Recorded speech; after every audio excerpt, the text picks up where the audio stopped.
Le projet de loi de finances pour 2026 est sur la table et il amène pas mal de nouveautés, surtout en ce qui concerne l'impôt sur le revenu. On va décortiquer ensemble les principaux changements qui pourraient bien impacter pas mal de contribuables. Alors pour y voir clair, voici notre plan de route. On va d'abord regarder le contexte budgétaire, pourquoi ces réformes maintenant. Ensuite, on plongera dans le détail des nouvelles tranches d'imposition. On verra aussi qui est ciblé en priorité, puis on décortiquera le fonctionnement du nouvel acompte. Et pour finir, on fera un petit résumé des points essentiels à garder en tête. Allez, on commence par la base. Pourquoi est-ce que ça bouge maintenant? Pour bien saisir l'enjeu, il faut jeter un œil aux grandes prévisions budgétaires du gouvernement pour 2026. C'est LA question que tout le monde se pose. Mais qu'est-ce qui justifie ces nouvelles mesures? Eh bien, la réponse se trouve principalement dans les grands équilibres financiers du pays. Il y a un vrai besoin de trouver de nouvelles recettes. Et le point de départ de tout ça, c'est ce chiffre, moins 5,0%. C'est le déficit public que le gouvernement anticipe pour 2026, par rapport à la richesse nationale, le fameux PIB. C'est un niveau assez élevé qui, forcément, pousse à agir pour essayer de rééquilibrer les comptes. Et ce déficit, il faut le mettre en face d'un autre chiffre tout aussi impressionnant, plus de 1700 milliards d'euros de dépenses publiques prévues. Face à un tel montant, on comprend mieux pourquoi l'ajustement des recettes et donc des impôts devient une option quasi inévitable. Ok, on a le contexte. Maintenant, voyons comment ça se traduit très concrètement dans la vie des contribuables. On va regarder les modifications sur les tranches du prélèvement à la source. Voici la nouvelle grille. Ce qu'on voit tout de suite, c'est un ajustement des seuils à quasiment tous les niveaux de revenus. Par exemple, le taux de 7,5% va maintenant démarrer des 2 738 € par mois.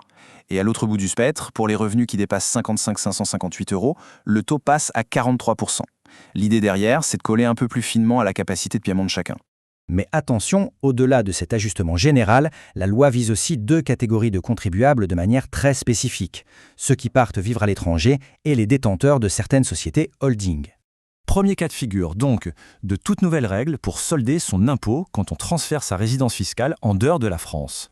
Pour faire simple, si une personne quitte la France en cours d'année, disons en juin, elle devra quand même régler son impôt sur tous les revenus qu'elle a touchés jusqu'à cette date de départ. Ça concerne les salaires, bien sûr, mais aussi des bénéfices ou d'autres types de revenus. C'est une sorte de solde de tout compte fiscal.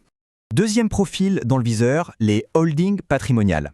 On parle ici de structures qui sont créées pour détenir un patrimoine important, souvent pour le compte d'une seule personne ou d'une même famille.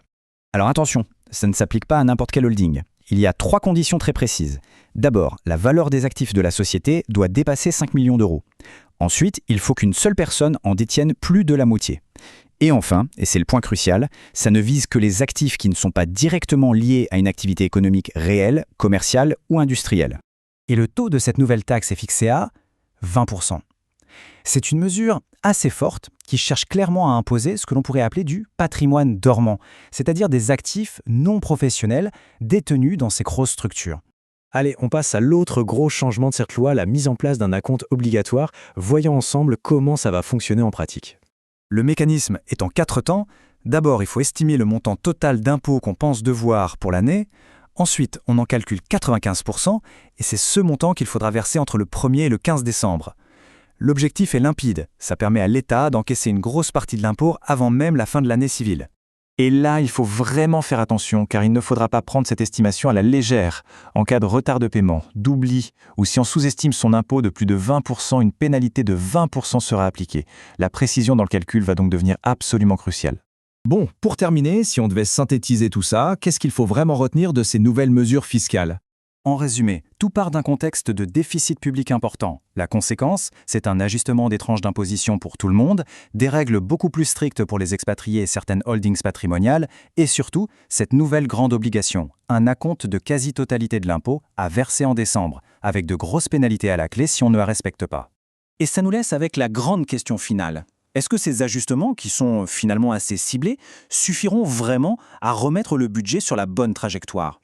Difficile à dire, seul l'avenir nous montrera si la stratégie était la bonne.